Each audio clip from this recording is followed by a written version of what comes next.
ಯಾವುದೇ ಒಂದು ಸಿನಿಮಾ ಆಗ್ಬೇಕಂದ್ರೆ ಇಲ್ಲಿವರೆಗೂ ಬರ್ಬೇಕಂದ್ರೆ ಬಿಗಿನಿಂಗಿಂದ ನಾವೆಲ್ಲ ಒಟ್ಟಿಗೆ ಒಂದು ತಂಡ ಕೆಲಸ ಮಾಡಿದ್ರೆ ಅಷ್ಟೇ ಒಂದು ಸಿನಿಮಾ ಅದು ಪರಿಪೂರ್ಣವಾಗಿ ಆಚೆ ಬರೋದಕ್ಕೆ ಸಾಧ್ಯ. ನಾವು ಸೆಲೆಬ್ರಿಟೀಸ್ ಯಾರು ಬಂದಿಲ್ಲ ಅಂತ ನಾನೇನು ಬೇಜಾರು ಮಾಡ್ಕೊಳ್ಳಲ್ಲ. ಅಟ್ಲೀಸ್ಟ್ ಅಫ್ಕೋರ್ಸ್ ನಾವು ಕರೆದಿದ್ದೀವಿ.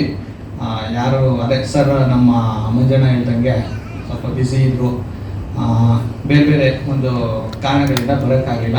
ಇರಲಿ, ಇದೆಲ್ಲದಕ್ಕಿಂತ ಸೆಲೆಬ್ರಿಟಿ ಇಲ್ಲ ಅಂದ್ರೂ ನಮ್ಮ ಜೊತೆ ಒಂದು ಸಿನಿಮಾ ರೆಡಿ ಆಗಬೇಕಂದ್ರೆ ನಮ್ಮ ಜೊತೆ ನಿಂತ್ಕೊಂಡು ಕಷ್ಟಪಟ್ಟು ಇಲ್ಲಿವರೆಗೂ ತರ್ತಾರಲ್ಲ, ಅವರು ಒಬ್ಬ ನಿರ್ದೇಶಕನಿಗೆ ಅವರೇ ಸೆಲೆಬ್ರಿಟೀಸು. ಅಂಥ ಒಬ್ಬ ವ್ಯಕ್ತಿ ನನಗೆ ಸಪೋರ್ಟ್ ಮಾಡಿರೋಂಥ ವ್ಯಕ್ತಿ ಯಾರಂದರೆ ಅಫ್ಕೋರ್ಸ್ ನನ್ನ ತಾಯಿ. ಬೈ ಡಿಫಾಲ್ಟ್ ಎಲ್ಲೋದ್ರೂ ನನ್ನ ತಾಯಿ ನನಗೆ ಸಪೋರ್ಟ್ ಮಾಡಿದ್ದಾರೆ. ಅವ್ರು ಬಿಟ್ಟರೆ ನನ್ನ ಸಿನಿಮಾದಲ್ಲಿ ನಂಗೆ ಸಪೋರ್ಟ್ ಇಲ್ಲಿವರೆಗೂ ಮಾಡ್ಕೊಂಬಂದಿರೋರು ಈಗ ನನಗೆ ಟ್ರೈಲರ್ ಲಾಂಚ್ ಮಾಡ್ತಾರೆ. ಈಸ್ ನನ್ನ ನಮ್ಮ ಮಂಜಣ್ಣ. ಬರೀ ಮಂಜಣ್ಣ. ಸೊ ವಿಲೇಜ್ ಟೈಪ್ ಇರುತ್ತೆ ನನ್ನ ರೋಲ್ ಬಂದು.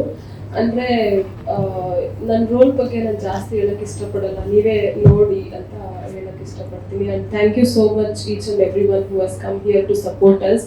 ತುಂಬಾ ಧನ್ಯವಾದಗಳು ನೀವು ಇಲ್ಲಿ ಬಂದಿರೋದು. ನಂಗೆ ತುಂಬ ಖುಷಿ ಆಗ್ತಿದೆ ಎಲ್ಲರೂ ನಮ್ಗೆ ಬಂದು ನಮ್ಮ ಮೂವಿಗೆ ಸಪೋರ್ಟ್ ಮಾಡ್ತಿರೋದು. Thank you so much. ಇದು ನಂದು 3rd ಫಿಲಿಮ್ ಅಂತ ಹೇಳಕ್ಕೆ ಇಷ್ಟಪಡ್ತೀನಿ. ಇಷ್ಟಕ್ಕೆ ಮುಂಚೆ RC ಬ್ರದರ್ಸ್ ಅಂತ ಮಾಡಿದ್ದೀನಿ, ಮತ್ತೆ ಒಂದು ಕಾಫಿ ಅಂತ ತಮಿಳ್ ಮೂವಿ ಮಾಡಿದ್ದೀನಿ. Thank you. All the very best Neetu. Thank you ma'am. Surabhi Reddy ಅವರು ಯಾಕೆ ಸ್ವಲ್ಪ ತಡ ಬಂದಿದ್ದಾರೆ ಅಂದ್ರೆ ನೆನ್ನೆ ಬರ್ಡೇ ಇತ್ತಂತೆ.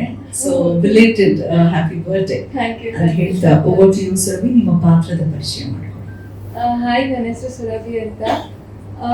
ನನ್ನ ಪಾತ್ರ ಒಂದು ತುಂಬಾನೇ ಚೆನ್ನಾಗಿದೆ. ಒಂದು ನನ್ನ ಫ್ಯೂಚರ್ ಡ್ರೀಮ್ ಆಗಿತ್ತು ಅದು. ನಾನೊಂದು ಹಳ್ಳಿ ಕ್ಯಾರೆಕ್ಟರ್ ಅಲ್ಲಿ ಒಂದು ಗೌಡ್ರ ಹುಡುಗಿ, ಅಂದ್ರೆ ಗೌಡ್ರ ಮನೆತನ ಹುಡುಗಿ ಇರ್ತಾರಲ್ಲ ಆ ತರ ಕ್ಯಾರೆಕ್ಟರ್ ಮಾಡ್ಬೇಕು ಅಂತ. ಸೊ ನನಗೆ ಫಸ್ಟ್ ಮೂವಿನೇ ಆ ತರ ಸಿಕ್ತು, ತುಂಬಾನೇ ಖುಷಿ ಆಯ್ತು. ನೀವೇ ಟ್ರೈಲರ್ನ ನೋಡಿರ್ಬೋದು, ತುಂಬಾ ಚೆನ್ನಾಗಿ ಬಂದಿದೆ ಅಂತ ಅನ್ಕೋತೀನಿ. ಥ್ಯಾಂಕ್ ಯು ಸೋ ಮಚ್ ಎಲ್ಲರಿಗೂ ಬಂದಿರೋದಕ್ಕೆ. ಆ್ಯಂಡ್ ಎಲ್ಲರೂ ಹೀಗೆ ಸಪೋರ್ಟ್ ಮಾಡಿ ನಮಗೆ. ಸೊ ಇನ್ನೂ ಜಾಸ್ತಿ ಮೂವೀಸ್ ಮಾಡೋಕ್ಕೆ ನಿಮ್ಮ ಸಪೋರ್ಟ್ ನಮ್ಗೆ ಬೇಕೇ ಬೇಕು. ಸೊ ಹಿಂಗೆ ಸಪೋರ್ಟ್ ಮಾಡ್ತಾ ಇದ್ದೀವಿ.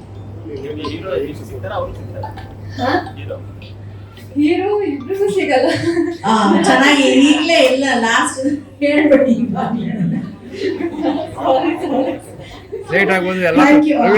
ಬಾಯಿ ಬಿಡಿಸ್ಕೊಳ್ಳೋದ್ರಲ್ಲಿ ನಾನಿರೋ ನಮ್ಮ ಜರ್ನಲಿಸ್ಟ್. ಪಾಪ ನಮ್ಮ ಹುಡುಗಿ ಗೊತ್ತಿಲ್ದಿರ ಏನೋ ಕ್ಲೈಮ್ಯಾಕ್ಸ್ ಕೂಡ ಹೇಳಕ್ ಕೊಟ್ರು.